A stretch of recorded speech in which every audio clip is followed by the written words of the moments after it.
श्री गणेशाय नमः।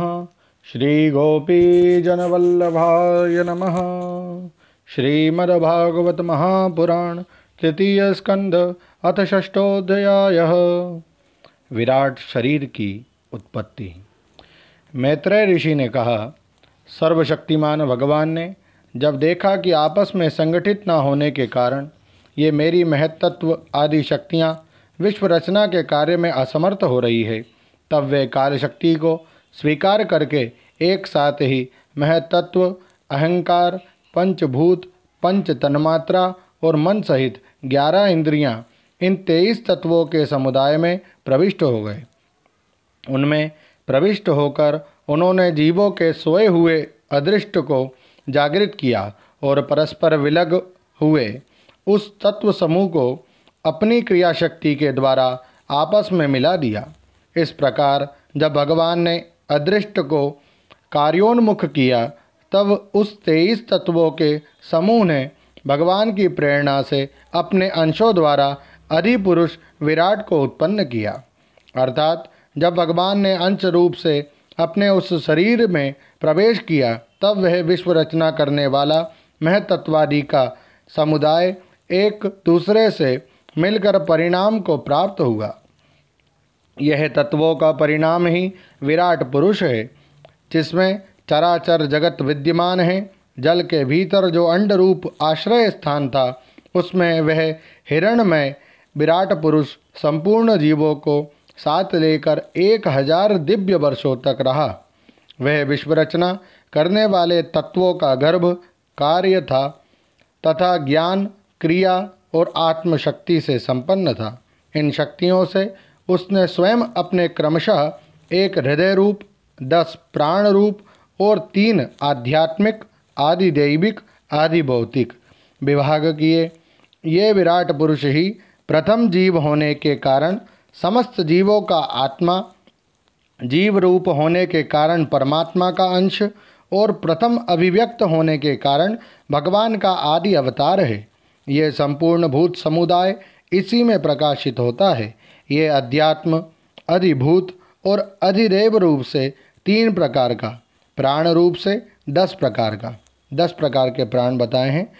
10 इंद्रियों सहित मन अध्यात्म है, इंद्रियादि के विषय अधिभूत हैं और इंद्रियादि ष्ठाता देव अधिदेव हैं तथा प्राण, अपान, उदान, समान, व्यान, नाग, कुर्म, कृकल, देवदत्त और धनंजय, ये 10 प्राण हैं और हृदय रूप से 1 प्रकार का है। फिर विश्व की रचना करने वाले महतत्वादि के अधिपति श्री भगवान ने उनकी प्रार्थना को स्मरण कर उनकी वृत्तियों को जगाने के लिए अपने चेतन रूप तेज से उस विराट पुरुष को प्रकाशित किया, उसे जगाया। उसके जागृत होते ही देवताओं के लिए कितने स्थान प्रकट हुए, यह मैं बतलाता हूँ, सुनो। विराट पुरुष के पहले मुख प्रकट हुआ, उसमें लोकपाल अग्नि अपने अंश वागींद्रिय के समेत प्रविष्ट हो गया, जिससे ये जीव बोलता है। फिर विराट पुरुष के तालु उत्पन्न हुए, उसमें लोकपाल वरुण अपने अंश रसनेन्द्रिय के सहित स्थित हुआ, जिससे जीव रस ग्रहण करता है। इसके पश्चात उस विराट पुरुष के नथुने प्रकट हुए। उनमें दोनों अश्विनी कुमार अपने अंश घ्राणेन्द्रिय के सहित प्रविष्ट हुए, जिससे जीव गंध ग्रहण करता है। इसी प्रकार जब उस विराट देह में आंखें प्रकट हुई, तब उनमें अपने अंश नेत्रेंद्रिय के सहित लोकपति सूर्य ने प्रवेश किया।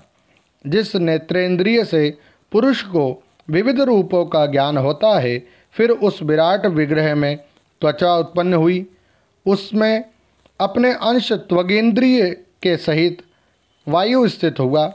जिस त्वगिंद्रिय से जीव स्पर्श का अनुभव करता है। जब इसके कर्ण छिद्र प्रकट हुए, तब उनमें अपने अंश श्रवणेन्द्रिय के सहित दिशाओं ने प्रवेश किया, जिस श्रवणेन्द्रिय से जीव को शब्द का ज्ञान होता है। फिर विराट शरीर में चर्म उत्पन्न हुआ, उसमें अपने अंश रोमों के सहित औषधियाँ स्थित हुई, जिन रोमों से जीव खुजली आदि का अनुभव करता है। अब उसके लिंग उत्पन्न हुआ। अपने इस आश्रय में प्रजापति ने अपने अंश वीर्य के सहित प्रवेश किया, जिससे जीव आनंद का अनुभव करता है। फिर विराट पुरुष के गुदा प्रकट हुई। उसमें लोकपाल मित्र ने अपने अंश पायु इंद्र के सहित प्रवेश किया, जिससे जीव मल त्याग करता है। इसके पश्चात उसके हाथ प्रकट हुए। उनमें अपनी ग्रहण त्याग रूपा शक्ति के सहित देवराज इंद्र ने प्रवेश किया। इस शक्ति से जीव अपनी जीविका प्राप्त करता है। जब इसके चरण उत्पन्न हुए तब उनमें अपनी शक्ति गति के सहित लोकेश्वर विष्णु ने प्रवेश किया। इस गति शक्तिमान द्वारा जीव अपने गंतव्य स्थान पर पहुँचता है। फिर इसके बुद्धि उत्पन्न हुई। अपने इस स्थान में अपने अंश बुद्धि शक्ति के साथ वाक्पति ब्रह्मा ने प्रवेश किया। इस बुद्धि शक्ति से जीव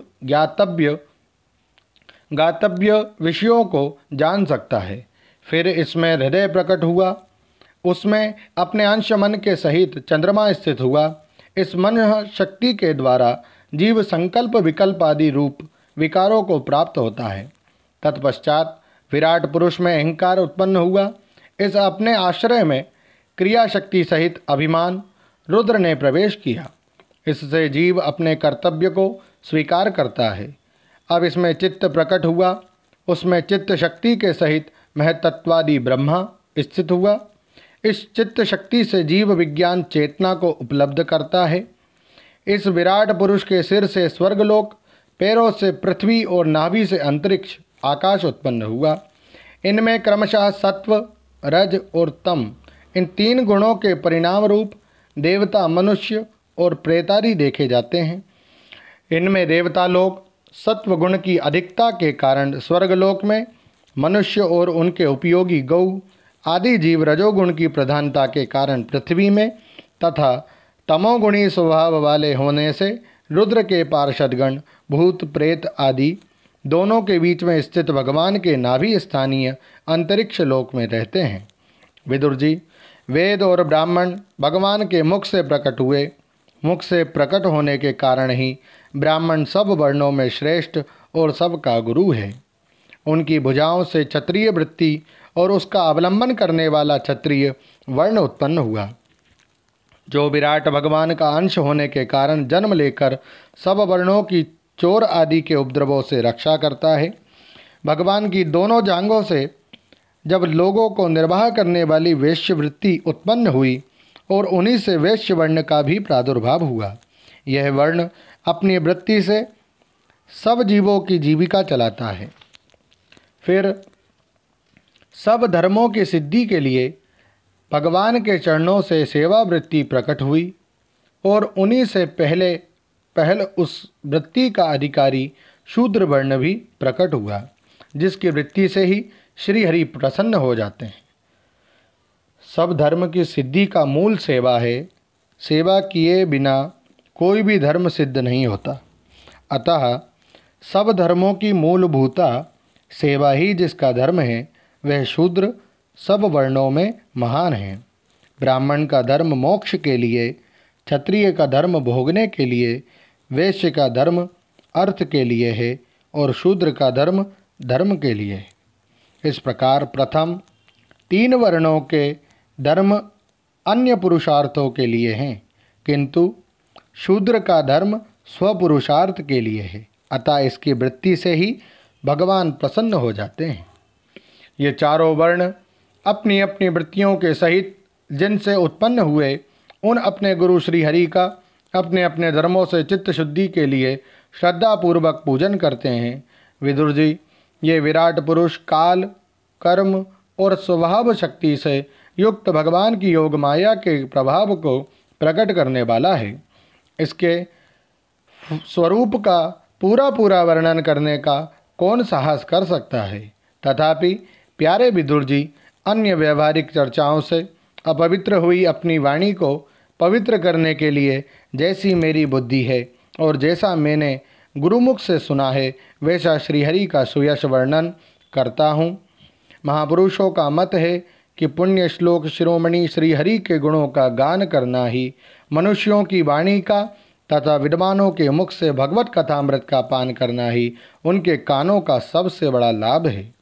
वत्स, हम ही नहीं, आदि कवि श्री ब्रह्मा जी ने 1000 दिव्य वर्षों तक अपनी योग परिपक्व बुद्धि से विचार किया, तो भी क्या वे भगवान की अमित महिमा का पार पा सके।